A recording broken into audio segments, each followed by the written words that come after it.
Hello everyone, welcome to this channel. तो आज हम यहाँ पर डिस्कस कर रहे हैं ग्रेविटेशन की एच.सी. वर्मा की एक्सरसाइज के जो कुछ इंपॉर्टेंट क्वेश्चन जो हैं वो हम यहाँ पर डिस्कस कर रहे हैं। और इसमें सबसे पहला जो सवाल है हमारे पास, सवाल में दिया हुआ है कि दो स्फेरिकल बॉल हैं जिनका मास 10 किलोग्राम है each, are placed 10 centimetre apart, find the gravitational force of attraction between them. तो ग्रेविटेशनल फोर्स ऑफ अट्रैक्शन आपको कैलकुलेट करना है। दो बॉल हैं आपके पास ये, और इनके मासेस जो हैं आपको क्वेश्चन में गिवन है। कितने हैं? 10 kg, और इसका मास भी है 10 kg के बराबर। इनके सेंटर्स के बीच का जो डिस्टेंस है वो 10 सेंटीमीटर के बराबर है। 10 किलो और 10 सेंटीमीटर। आपको बताना है इनके बीच में फोर्स ऑफ अट्रैक्शन कितना होगा। फोर्स ऑफ अट्रैक्शन का मतलब ये है कि कितना फोर्स ये इसके ऊपर लगाएगा F, उतना ही फोर्स ये इसके ऊपर लगाएगा। और वो फोर्स का जो नेचर है वो अट्रैक्टिव होने वाला है। सेंट्रल फोर्स होता है, क्योंकि इसका मतलब है कि सेंटर को ज्वाइन करने वाली लाइन के अलोंग फोर्सेस लग रहे हैं। इस लाइन के अलोंग ये अट्रैक्टिव फोर्सेस लगने वाले हैं। अब आप एक बात और आपको याद रखनी है, यदि आपके पास दो स्फीयर्स हों और उनके बीच में फोर्स आपको निकालना है तो आप उनको एक पॉइंट मास की तरह ट्रीट कर सकते हैं। स्फीयर जो हैं एक दूसरे के अंदर नहीं है, बाहर रखे हुए हैं, दूर दूर रखे हुए हैं। तो इनके बीच में फोर्स ऑफ अट्रैक्शन निकालने के लिए इनको पॉइंट मासेस की तरह ट्रीट किया जा सकता है, given that these are uniform spheres. और या फिर ये जो स्फीयर्स हैं इनका साइज और इनके बीच का जो सेपरेशन है उनमें बहुत ज्यादा गैप हो, यानी कि सेपरेशन ज्यादा होना चाहिए, साइज कम होना चाहिए, तो भी हम फॉर्मूला लगा सकते हैं gm1m2/r² वाला। तो यहाँ पे फॉर्मूला आप लगा सकते हैं, is equal to gm1m2 divided by centres के बीच का डिस्टेंस का स्क्वायर। ये फॉर्मूला स्फीयर के लिए हमने लगा दिया। आपके पास g की वैल्यू है 6.67 into 10 to the power -11 into mass 10 kg 100 kg divided by distance का स्क्वायर 10 सेंटीमीटर का स्क्वायर। सो 10/100 इंटू 10/100, 100 इंटू 100 आपको मिल जाएगा। 1 2 1 2 कैंसिल आउट हो गए। आपको यहाँ पे मिल जाता है 4, 0 से 4 हट गए, तो 6.67 इंटू 10⁻⁻7 न्यूटन के बराबर आपको यहाँ पे फोर्स मिलने वाला है। 6.67 into 10⁻⁻7 Newton will be your force. अब चलते हैं अगले सवाल की तरफ। अगले सवाल में आपसे कहा गया है कि 3 इक्वल मासेस हैं, हर एक का मास स्मॉल m है, और वो 3 कॉर्नर्स पे रखे हुए हैं। 3 corners of an equilateral triangle of side A। Side क्या है? A है। We have to find the force by this system on another particle of mass small m placed at the mid point of the side. यानी कि सवाल कुछ ऐसा है कि हमारे पास एक सिस्टम है और इस सिस्टम में 3 मासेस रखे हुए हैं, small m, small m, small m, एक इक्विलैटरल ट्रायंगल की साइड पे रखे हुए हैं, और इसकी साइड जो है वो a के बराबर है। तीनों साइड आपस में बराबर है। आप क्या कहते हैं कि आप इन तीनों की वजह से, इस पूरे सिस्टम की वजह से फोर्स निकालिए एक दूसरे पार्टिकल के ऊपर, जो पार्टिकल कहां रखा है? Mid point of a side. किसी भी एक साइड के मिड पॉइंट पर आप इस पार्टिकल को रख सकते हैं, इस नए पार्टिकल को। मान लेता हूं यहाँ पे जो है पार्टिकल रखा हुआ है स्मॉल m मास का, ठीक, मिड पॉइंट पे रखा है। इसका मतलब ये वाली जो डिस्टेंस है ये a/2 होने वाली है, और ये वाली डिस्टेंस जो है a/2 होने वाली है। तो मैं यहाँ पे दिखा सकता हूँ कि इसकी वजह से इसके ऊपर फोर्स लग रहा होगा इस डायरेक्शन में। F1 कह देता हूँ। F1 की वैल्यू हो जाएगी gm² डिवाइडेड बाय a/2 का स्क्वायर। इतना ही फोर्स इस डायरेक्शन में लग रहा होगा F1 के बराबर, इसकी वजह से इसके ऊपर फोर्स, जिसका मैग्नीट्यूड होगा gm² डिवाइडेड बाय a/2 का स्क्वायर। तो आप कह सकते हैं ये दोनों फोर्सेस जो हैं आपस में एक दूसरे को कैंसिल आउट कर रहे हैं, बिकॉज ये 180 डिग्री पे दो इक्वल वेक्टर्स हैं, तो ये दोनों एक दूसरे को कैंसिल आउट कर देते हैं। अब बात आती है इस पार्टिकल की वजह से इस पर फोर्स, जो फोर्स लगने वाला है आपके पास वो होगा इस तरफ, और इस F की वैल्यू हम लिख सकते हैं F is equal to G into M into M divided by इस डिस्टेंस का स्क्वायर। इस डिस्टेंस को कैसे निकालेंगे? ये एंगल जो है 60 डिग्री के बराबर होता है। ये A का ये cos 60 है, ये A sin 60 है। सो A sin 60 विच इज √3/2 का स्क्वायर आप इसे लिख सकते हैं, और इसकी डायरेक्शन जो है ऊपर की तरफ है, इस तीसरे पार्टिकल की तरफ है। तो आपको आंसर यहां से मिल जाएगा 4/3 gm² डिवाइडेड बाय a²। ये नेट फोर्स आपको मिलने वाला है पहले वाले पार्ट के लिए।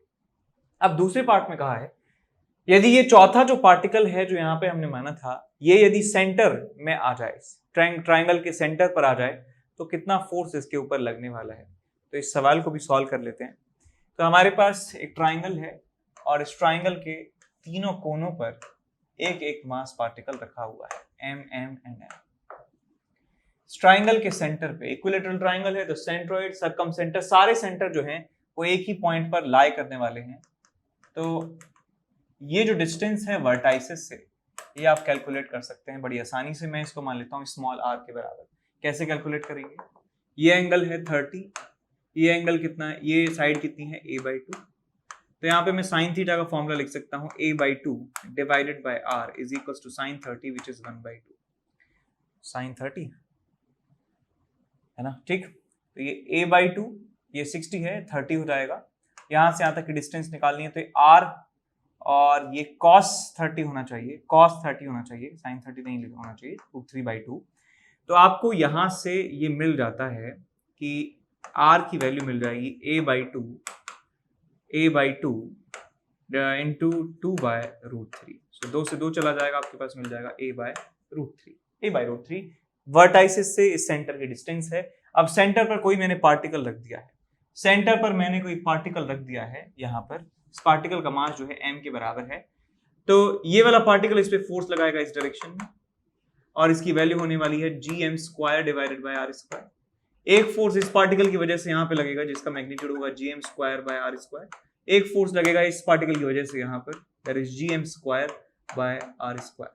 तो आप यहाँ देख सकते हैं कि ये जो तीनों एंगल्स हैं 120, 120, 120, 120, 120 और 120, तीनों के मैग्नीट्यूड जो हैं आपस में बराबर हैं। तो आप ये प्रॉपर्टी याद भी रख सकते हैं। यदि आपके पास तीन फोर्सेस हैं और तीनों एक ही पॉइंट पर लग रहे हैं, तीनों के मैग्नीट्यूड आपस में बराबर हैं, ये एंगल 120, 120, 120 है, तो नेट जो फोर्स होता है वो 0 के बराबर आता है। नेट फोर्स जो है 0 के बराबर आता है। यदि आपको ये ऐसे डायरेक्ट याद नहीं है तो भी आप निकाल सकते हैं, कोई मुश्किल की बात नहीं है। क्या करेंगे, आप यहाँ पे एक लाइन बना दीजिए, ये एंगल 60 होगा, f का एक कंपोनेंट कितना आएगा, f cos 60, और इसका एक कंपोनेंट कितना आएगा, ये भी एंगल 60 होगा, तो ये कंपोनेंट आ जाएगा f cos 60 और इनके दो कंपोनेंट f sin 60 और एक कंपोनेंट f sin 60 इधर आ जाएगा। f sin 60 कैंसिल आउट हो जाएंगे, इसके ये कंपोनेंट, इसका ये कंपोनेंट आपस में कैंसिल आउट हो जाएंगे।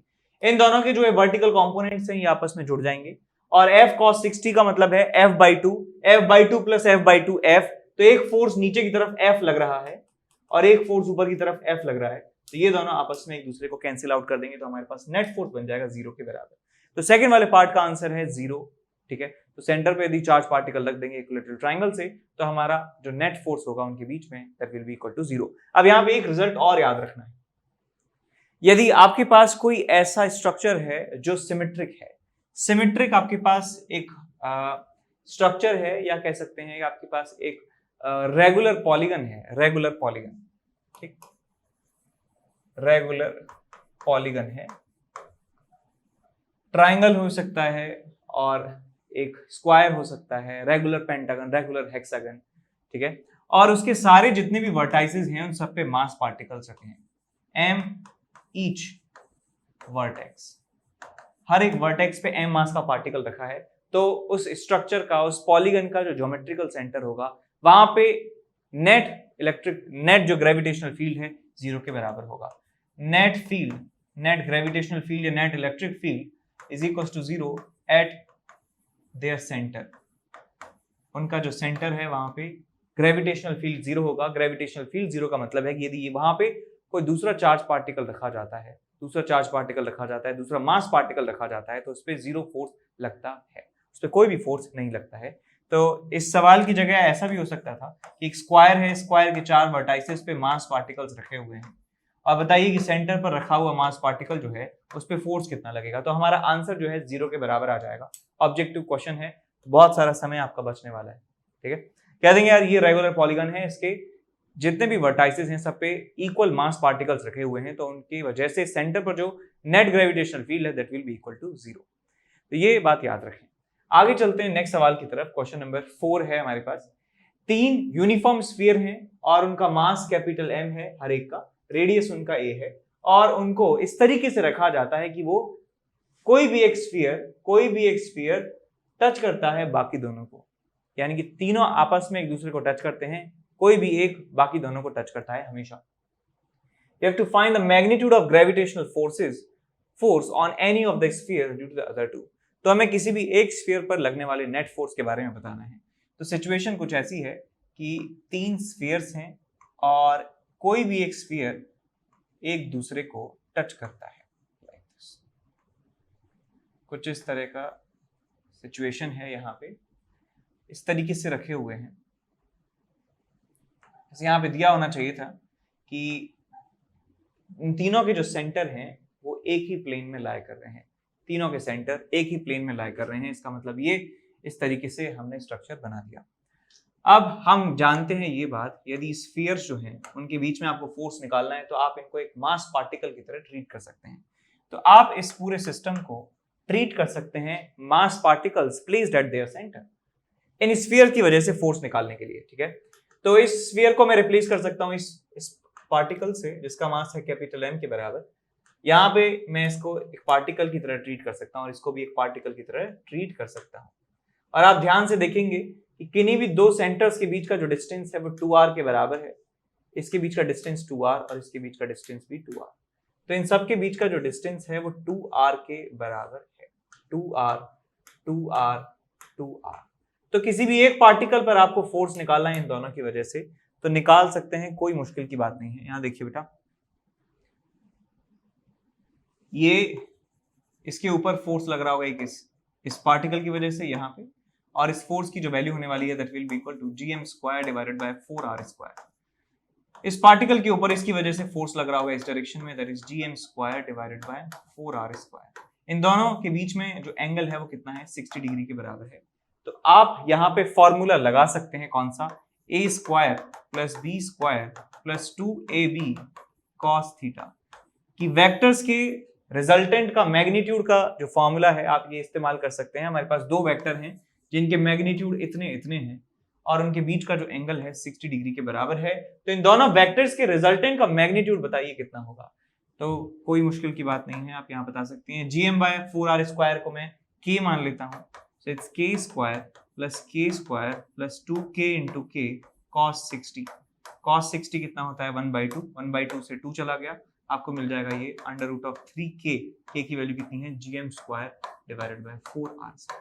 तो ये नेट फोर्स आपको मिल जाएगा किसी एक स्फीयर के ऊपर बाकी दोनों की वजह से, ठीक है। अब चलते हैं अगले सवाल की तरफ। अगले सवाल में हमसे कहा गया है 4 पार्टिकल हैं, उनके मासेस जो हैं कैपिटल M है चारों के। Move along a circle of radius capital R। एक कैपिटल R रेडियस के सर्कल में वो घूमते हैं under the action of their mutual gravitational attraction. Mutual gravitational attraction यानी कि किसी भी एक पार्टिकल के ऊपर बाकी तीनों पार्टिकल्स का जो ग्रेविटेशनल फोर्स है, सिर्फ उस फोर्स की वजह से इस सर्कल में घूमने लगते हैं। अब ये बात आप ध्यान से सोचिए कि जब भी कोई पार्टिकल सर्कल में घूमता है तो उसके ऊपर जो फोर्स है सेंटर की तरफ लगना चाहिए। तो यानी कुछ हमें ऐसा अरेंजमेंट जो है सोचना है दिमाग में कि जिससे कि किसी भी एक पार्टिकल के ऊपर जो फोर्स हो वो सेंटर की तरफ लगें, सर्कल के सेंटर की तरफ लगें। तो एक आइडिया जो है मैं आपको यहाँ पे बताता हूं कि ये यदि आप स्क्वायर के वर्टाइसेस पे एक एक पार्टिकल रख देते हैं, स्क्वायर के वर्टाइसेस पे एक एक पार्टिकल रख देते हैं, तो कोई भी एक पार्टिकल की बात करूं तो इस पार्टिकल के ऊपर एक अट्रैक्टिव फोर्स इस तरफ, एक अट्रैक्टिव फोर्स इस तरफ और एक अट्रैक्टिव फोर्स इस तरफ। तो इन तीनों का रिजल्टेंट जो है बेटा वो इसी तरफ आता है, इन तीनों का रिजल्टेंट इस तरफ ही आता है, इस तरफ आएगा इनका रिजल्टेंट फोर्स। तो यानी कि स्क्वायर के सेंटर की तरफ फोर्स लग रहा है इसके ऊपर। अब इसको चेक कर लेते हैं, इसके ऊपर फोर्स एक इस तरफ, एक इस तरफ, एक इस तरफ, तो नेट फोर्स इस तरफ। इसके ऊपर एक इस तरफ, एक इस तरफ, एक इस तरफ, तो नेट फोर्स इस तरफ। एक इस तरफ, एक इस तरफ, एक इस तरफ, और नेट जो इन तीनों का है वो इस तरफ आएगा। तो ये जो है बिल्कुल सेटिस्फाई कर रहा है सारी कंडीशंस को जो क्वेश्चन में दी हुई हैं कि सेंटर की तरफ फोर्स लग रहे हैं सबके ऊपर, और वो फोर्स कौन प्रोड्यूस कर रहा है, ये बाकी तीन मासेस जो हैं इसके ऊपर फोर्स लगा रहे हैं। तो ये एक सर्कल में घूम सकते हैं, ये घूमते हैं, क्वेश्चन में कहा भी गया है ये सर्कल है, ठीक है। बाकी सब जो ये स्क्वायर बनाए हैं सब इमेजिनरी है, बस ये जो है आपका सर्कल, ये इनका पाथ होता है, सर्कल इनका पाथ है, ये ऐसे ऐसे ऐसे ऐसे मूव करते ऐसे घूम रहे हैं। तो आपको क्या बताना है क्वेश्चन में, आपको हर एक पार्टिकल की स्पीड बतानी है, हर एक पार्टिकल की स्पीड बतानी है। तो मैंने मान लिया इसकी स्पीड जो है v के बराबर है, इसकी स्पीड भी v के बराबर है, इसकी स्पीड भी v के बराबर है, इसकी स्पीड भी v के बराबर है। इन चारों को ये कॉन्फ़िगरेशन जो है, ये स्ट्रक्चर जो है बना के रखना होगा, तभी ये सर्कल में घूम पाएंगे। सो एक इंस्टेंट पे मैंने मान लिया कि यहाँ पे इसकी स्पीड v है और इसके ऊपर जो लगने वाला फोर्स है सेंटर की तरफ, उसको मैं बराबर कर सकता हूँ mv²r के। तो हमें वहां से स्पीड की वैल्यू मिल जाने वाली है। तो एक पार्टिकल को ले लेते हैं बेटा, एक पार्टिकल के ऊपर फोर्स लग रहा है इस तरफ, F = gm² divided bye r²। अच्छा, सर्कल का रेडियस r है, r रेडियस के सर्कल में घूम रहा है, यानी कि ये जो डिस्टेंस है r के बराबर है। मैं मान लेता हूं इसकी साइड जो है a के बराबर है, तो आ जाएगा आपके पास a²। ये फोर्स लग रहा है इस वाले पार्टिकल के ऊपर लेफ्ट डायरेक्शन में, एक फोर्स लग रहा है नीचे की तरफ, F = gm² divided by a², और एक फोर्स लग रहा है इस डायरेक्शन में, डायगोनल डायरेक्शन में फोर्स लग रहा है कितना, gm² डिवाइडेड बाय a√2 का स्क्वायर। ये फोर्स लग रहा है डायगोनल में। अब हम जानते हैं कि यदि सेम फोर्स 90 डिग्री पे लगते हैं तो उनका रिजल्टेंट 45 डिग्री पे आता है, यानी इसका और इसका रिजल्टेंट जो है वो आएगा इस डायरेक्शन में प्लस √2 टाइम्स f की वैल्यू कितनी है, gm² बाय a²। तो आपका जो नेट फोर्स है सेंटर की तरफ वो होने वाला है ये वाला, this is the net force on that particle towards the centre. So answer आएगा आपका √2 gm² divided by a² plus gm² divided by 2a² is equals to mv² divided by r। mv² divided by r आपको यहाँ पे मिल जाता है।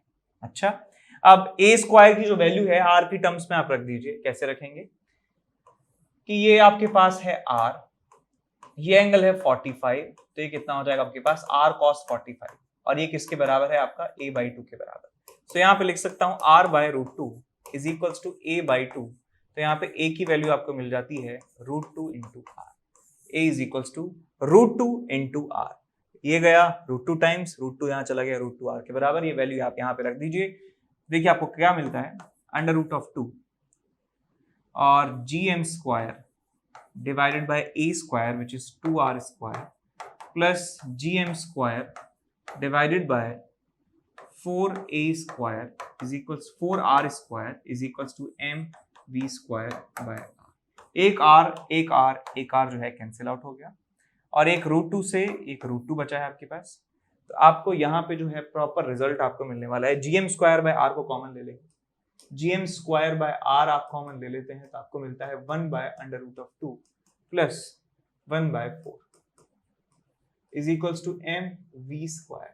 तो m को आप ले जाइए इधर, एक m से एक m हट ही जाएगा, तो आपको मिल जाता है v is equals to gm divided by capital R 1/√2 plus 1/4 का √2।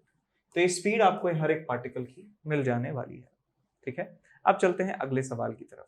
क्वेश्चन नंबर 8 जो है हम डिस्कस कर रहे हैं। क्वेश्चन 8 में दिया है हमें, a semi circular wire has a length L and mass m. A particle of mass small m is placed at the center of the circle. Find the gravitational attraction on the particle due to the wire. तो एक semi circular wire है हमारे पास कुछ इस तरीके से। ये semi circular wire हमने यहाँ बना दिया है और ये इसका सेंटर है, और इस सेंटर पर एक पार्टिकल रखा है जिसका मास स्मॉल m के बराबर है, और इस सेमी सर्कुलर रिंग का मास कैपिटल M और लेंथ L के बराबर है। तो पहले तो मैं एक क्वांटिटी डिफाइन करना चाहता हूं जिसका नाम है लीनियर मास डेंसिटी, और लीनियर मास डेंसिटी का मतलब मास पर यूनिट लेंथ। तो इस यूनिफॉर्म वायर का लीनियर मास डेंसिटी आपको मिल जाएगा m/L, इक्वेशन नंबर 1। दूसरा इक्वेशन में इसके रेडियस के लिए लिख सकता हूं कि इसका जो रेडियस है वो कैसे निकालेंगे आप, तो आप निकाल सकते हैं कि इसका जो टोटल लेंथ है पाई × r वो L के बराबर है। तो आपको यहां से रेडियस मिल जाता है, दैट इज L/पाई इसका रेडियस हो गया है, इक्वेशन नंबर 2। अब आप देखिए बेटा कि इस छोटे से पार्टिकल के ऊपर जो है फोर्सेस इन सारे पार्टिकल्स की वजह से लग रहा होगा, और हमें सिर्फ दो पार्टिकल्स के बीच का फॉर्मूला पता है G m1 m2 bye r²। लेकिन ये पार्टिकल तो है नहीं, ये कंटिन्यूअस मास डिस्ट्रीब्यूशन है, तो इसके लिए हमें इंटीग्रेशन का इस्तेमाल करना होगा। तो मैं सबसे पहले क्या करूंगा, इस रिंग को, इस सेमी सर्कुलर रिंग का जो वायर है, इसको मैं छोटे छोटे पार्ट्स में तोड़ने वाला हूं, और किसी भी एक छोटे से पार्ट, एक जनरल पोजीशन पे एक छोटा सा पार्ट होगा, उसके साथ फोर्स निकालूंगा इसका, और फिर उसे इंटीग्रेट करूंगा इन सारे पार्ट्स के लिए, तो मुझे टोटल फोर्स इन दोनों की सिस्टम्स के बीच का मिल जाएगा। तो मैं यहां से एक वर्टिकल लाइन बनाता हूं, और इस वर्टिकल लाइन से एंगल थीटा पर मैं एक एलिमेंट लेता हूं, जिसका ये जो एंगल है ये डी थीटा के बराबर है। ये एंगल कितना है, डी थीटा, तो ये पूरी विड्थ कितनी हो जाएगी, आर डी थीटा के बराबर। सिमिलरली मैं एक यहां पे एलिमेंट लेता हूं, यहां पे एक एलिमेंट लेता हूं बिल्कुल सेम जगह पे, इस वर्टिकल लाइन से थीटा एंगल पर डी थीटा एंगुलर विड्थ का एक एलिमेंट लिया मैंने, और ये वाली जो आपके पास विड्थ है मिल जाएगी आपको आर डी थीटा के बराबर। ये एक छोटा सा पार्ट है जिसका मास डीएम के बराबर है, और इसका छोटा सा मास जो है वो भी डीएम के बराबर है। इस डीएम की वजह से इस पर फोर्स जो है लग रहे होंगे। अब कितने कितने फोर्सेज लग रहे होंगे ये आप देखिए।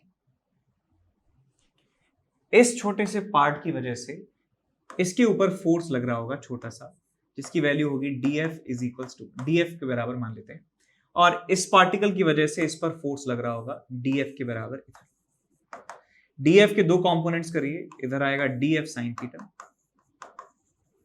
एक कंपोनेंट इसका आएगा dF cos थीटा, सिमिलरली इसका एक कंपोनेंट dF cos थीटा, और एक कंपोनेंट आएगा dF sin थीटा। ठीक, dF sin थीटा आपस में कैंसिल आउट हो गए, और dF cos थीटा आपस में जुड़ गए। तो आप यहां पे देखिए बेटा, इस वर्टिकल लाइन से एक थीटा इधर एक थीटा इधर, दो एलिमेंट्स लिए हैं, ये पेयर जो पूरा है, इस पेयर का जो फोर्स है यहाँ पर, वो ये वाले कंपोनेंट कैंसिल आउट हो रहे हैं और ये वाले कंपोनेंट जुड़ रहे हैं। ऐसे ही मैं और भी एलिमेंट लूंगा, थीटा की वैल्यू में चेंज करता जाऊंगा, थीटा की वैल्यू चेंज करूंगा तो मुझे ये दो एलिमेंट्स मिलेंगे, और दो एलिमेंट्स की वजह से भी ये वाले कंपोनेंट आपस में कैंसिल आउट हो जाएंगे। तो मैं कह सकता हूं जितने भी पेयर्स होंगे, जितने भी पेयर्स हमें मिलने वाले हैं, उन पेयर्स की वजह से जो फोर्स यहां पर है उसके ये वाले जो कंपोनेंट हैं कैंसिल आउट होंगे और ये वाले कंपोनेंट जुड़ते जाएंगे। तो मैं कह सकता हूं कि दो एलिमेंट की वजह से net force 2dF cos theta है। तो एक एलिमेंट की वजह से, एक एलिमेंट की वजह से, एक एलिमेंट की वजह से जो आपको नेट फोर्स मिल रहा है DF net, that is equals to G into DM। इसका मास कितना हो जाएगा, लीनियर मास डेंसिटी इंटू इसका लेंथ R d थीटा, तो हो जाएगा आपके पास M/L, और ये मिल जाएगा R d थीटा। ये आपको छोटा सा force G M1 into M2 divided by R square, distance का स्क्वायर, R का स्क्वायर, तो आपको छोटा सा फोर्स मिल जाता है। और साथ में क्या है आपके पास, साथ में आपके पास है यहाँ पे cos थीटा, तो लास्ट में cos थीटा भी लगा देंगे। अब जो कांस्टेंट टर्म्स है उनको इंटीग्रेशन के बाहर निकाल दीजिए, तो आपको यहाँ मिलेगा DF नेट का integration is equals to G capital M divided by L into capital R और स्मॉल m, यहाँ मिल जाएगा आपको cos theta sin d theta, cos theta d theta. Integration आपको करना है, इंटीग्रेशन कहां से कहां करना है, कि थीटा इज इक्वल्स टू 0 से थीटा इज इक्वल्स टू π/2, यहां से लेके यहां तक जितने भी एलिमेंट्स बन रहे हैं उनके पेयर का जो टोटल फोर्स है वो आपको मिल जाएगा 0 से लेके π/2। तो sin थीटा cos थीटा का इंटीग्रेशन क्या होता है, sin थीटा लिमिट लगाएंगे π/2 से 0, तो आपको मिलेगा 1, तो आपको मिल जाता है G capital M small m divided by L into R की वैल्यू कितनी है, L/π, और आपको मिल जाएगा नेट फोर्स। तो आपको फाइनल आंसर मिलेगा G capital M small m into pi divided by L square. तो ये हो गया सर आपका नेट फोर्स। यहाँ छोटी सी मिस्टेक जो है हमने करी है, लिमिट की करी है।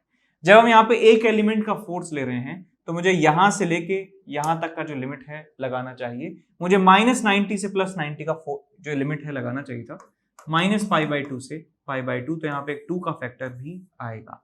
तो आपको आंसर मिलेगा 2 G capital M small m pi divided by L square. क्योंकि मैंने एक एलिमेंट का फोर्स लिया है ना, तो मुझे यहां से लेके यहां तक जितने भी एलिमेंट्स बन रहे हैं उन सब की काउंटिंग यहाँ पे करनी होगी। सो -π/2 से π/2 मुझे यहाँ पे लिखना होगा। ठीक,